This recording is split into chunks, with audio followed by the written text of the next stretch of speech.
What up, everybody? Today is March 17th, and it's the 1 week mark of this year-long Solitaire challenge where I review random shit and play Solitaire. Today, historical fact, in 1762 was the first ever St. Patrick's Day parade in New York. And famous birthday today, Billy Corgan of the Smashing Pumpkins. So, as you can tell by the title, the background, and the deck of cards, I'm going to be discussing the highly violent and visually impressive 2006 action film Crank. This film meant a lot to me way back. I mean, I remember around when I was in grade 8, this movie was on one summer, like constantly on this action channel. So I fell in love with it back then. So right off the bat, we're introduced to Chev Chelios. He is a contract killer, and he wakes up and he's not feeling too good, feeling a little under the weather. Under the weather, Jesus. He finds a DVD, and it says "Play Me" on it or "Fuck You," one of the two, I forget. And we're introduced to Ricky Verona. Hold on, check this out. Now, Ricky Verona ends up showcasing that he has poisoned Chev Chelios with some high-tech sci-fi Chinese synthetic bullshit. I don't exactly what the fuck is this? So right after that, Chev freaks out, he smashes the fuck out of his TV, and he goes on a quest to find Ricky Verona. He's also starting to feel the effects of the Beijing cocktail.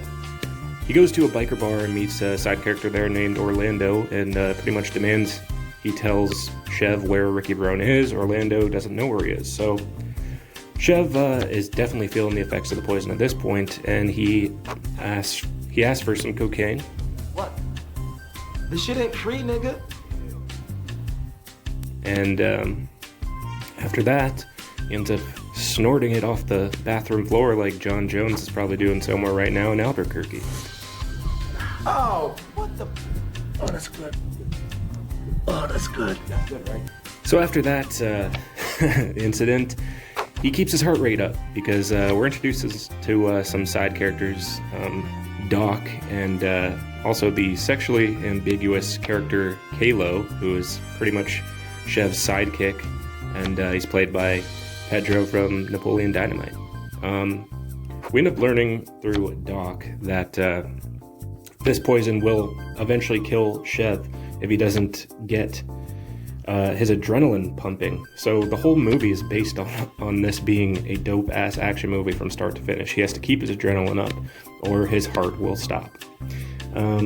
It's full of just great action scenes, and Chev, we later find out that he was willing to walk away from this life for his girlfriend Eve, played by Amy Smart. Now, she's naive and completely oblivious to what he does, and he was willing to walk away, so he let this man named Don Kim live.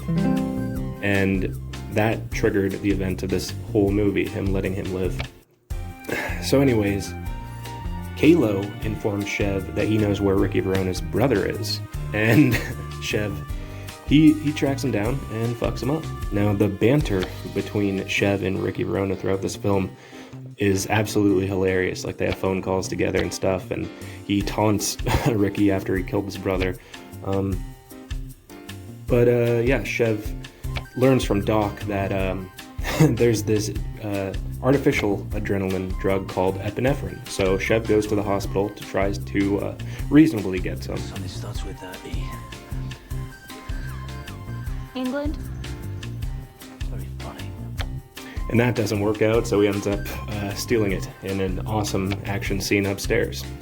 After that, eventually, Chev realizes that he is going to die. Doc pretty much tells him, I could give you about an hour, and Chev makes his final mission on Earth to track down Ricky Verona and fucking kill him.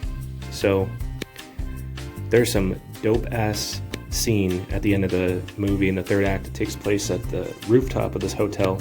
Chev shows up because Ricky promised him to give him the antidote, but we all know that was never going to happen. Chev shows up and he does this imaginary gun bit where he points it at Ricky. God, Dipsy, or whatever, psycho. And all of Ricky's guys are laughing. And it turns out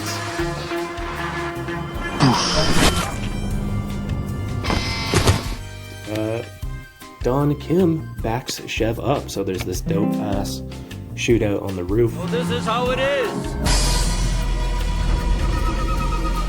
Don Kim, he's supposed to be dead. And it ends with Ricky running away to the helicopter pad and Chev following him. And yeah, this happens. So the end of the film, it's pretty dope. I mean, Chev finally got Ricky. I'll kill you, you little bitch! And he ends up leaving a voicemail to Eve as he's falling to his death. Hey, doll. Looks like I lay you down again. Chev's relationship with Eve definitely gave his character some depth because, yeah, he's a wise ass, total gangster, but their relationship definitely added something different to the film. You're the greatest, baby.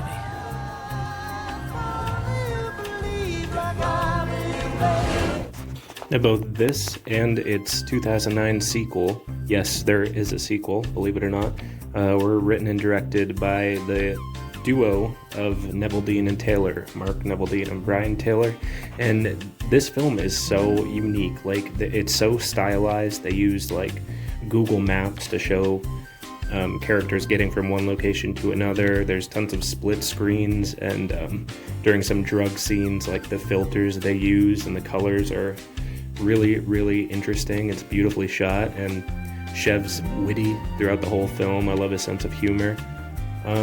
Jason Statham plays Chev. I probably should have said that now. He's definitely one of the standout actors out of all of like Guy Ritchie's films. And oh, I just won the game.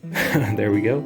I think my record is 6-1 now. So stay tuned for more of these quick reviews as I make my way through this year. And yeah, stay safe, everybody, and peace. Subscribe.